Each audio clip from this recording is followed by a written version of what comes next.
If you or someone you know has diabetes, you may have built up an extra supply of test strips and lancets. That's where we come in. We'll buy the supplies that you don't need and resell them to those in need to prevent waste. Help us make diabetes management more affordable. Visit us at teststripswithaz.com.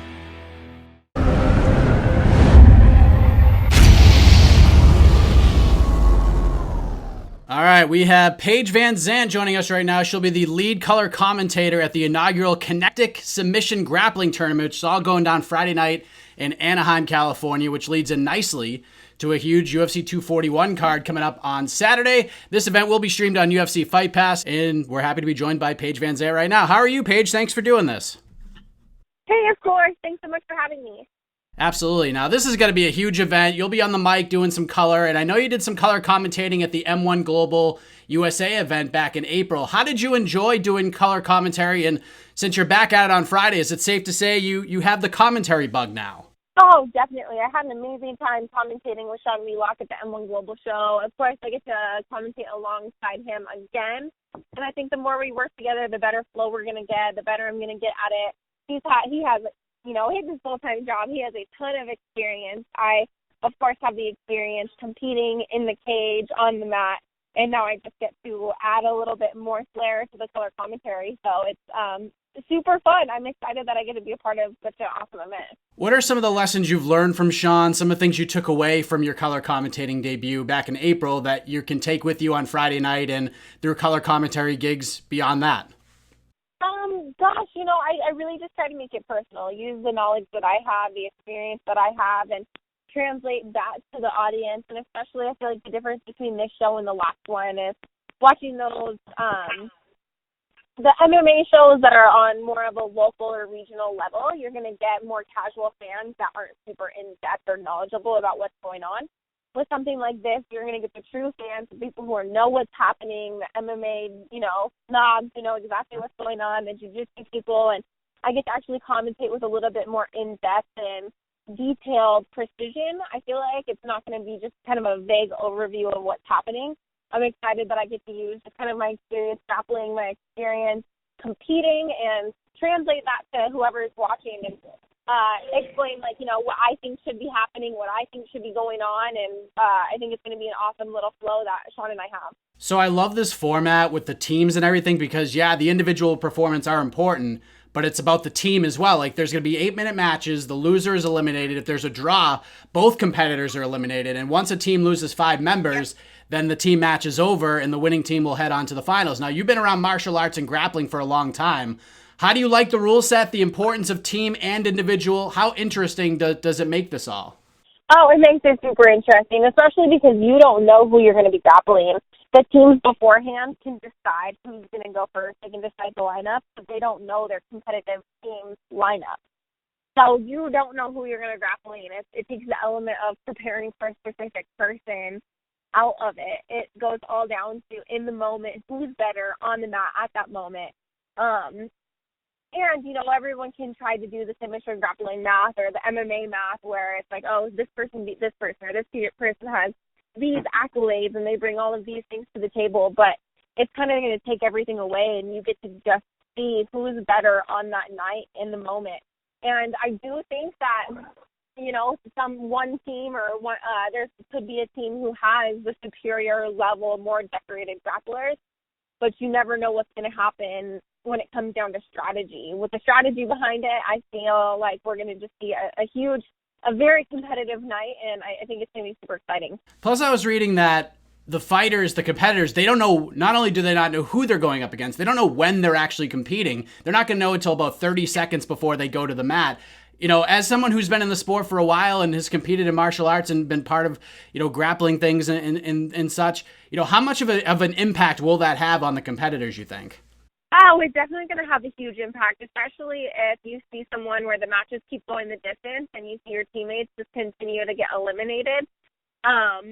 It's going to be a little troublesome. You just keep seeing draws going on and everybody's getting eliminated, or if you see one person out that just keeps taking out somebody's team, you can have one person on the mat and they can eliminate somebody else's entire team just by themselves. So it's the strategy of whoever the other person puts in, and say one of your teammates gets eliminated, the coaches need to decide who they think can take out somebody who already took out one of their teammates.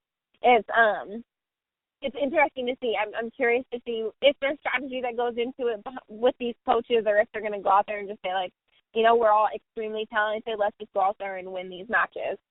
There's some exciting names, some big names attached to this, a lot that MMA fans will recognize, names like Jake Shields and Joe Riggs and Rico Rodriguez, amongst others. And there's a lot of big names in the grappling community as well. You got guys like Will Weed and Nicky Rodriguez.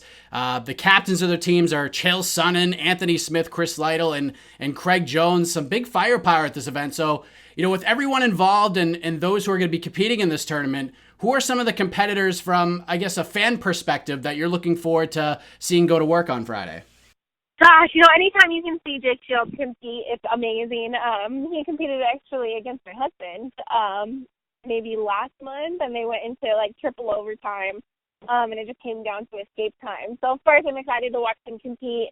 I'm excited to be around, you know, such high-level competitors within their industry, especially even having people like Anthony Smith. You have these coaches who are extremely versed in MMA and so well known for their MMA skill set. I'm curious to see and interested to see what they bring to the table on a straight jiu-jitsu tournament and competition. Being an MMA fighter myself, we train absolutely everything.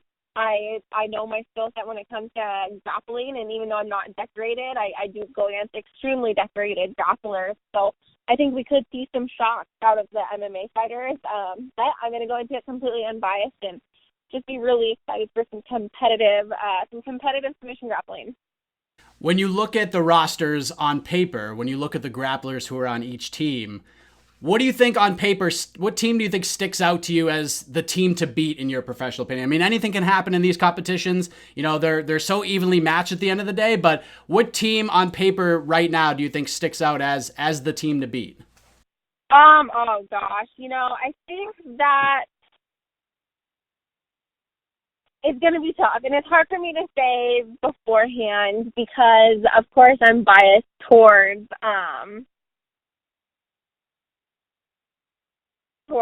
you know, Uncle Chael. You know, Uncle Chael's my guy. We're teammates. We train together.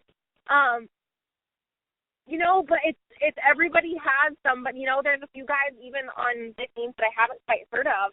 And it's really, I think it's just going to come down to the fight night. I don't want to make any predictions. I really want to be unbiased moving forward and just be there, commentate. And I think there's going to be a really exciting night.